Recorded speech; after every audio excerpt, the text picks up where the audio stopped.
Now there are more questions than ever about how marijuana will be sold in this province once it becomes legal October 17th. The Liberals had set it up under Kathleen Wynne so that the province would have the complete monopoly on stores, kind of like the LCBO. But now that Doug Ford is about to take power, it seems he's leaving the door open to the possibility of change. So the key question tonight is, if Doug Ford does change course, how dramatic a change will that be?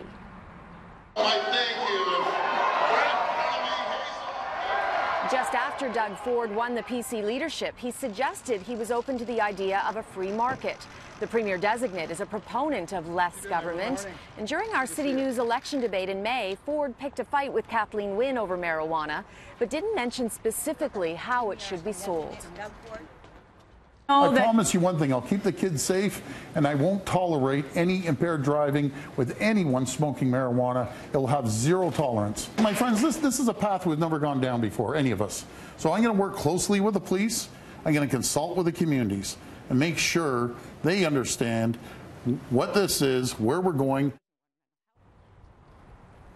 And today, City News asked Doug Ford's spokesperson what his stance was on the legalization and selling it of marijuana. And the answer was, quote, "We are currently in the midst of a transition process and we will have more to say once we form government." We also asked if it was even possible to change or reverse course once it became legal. We did not receive an answer.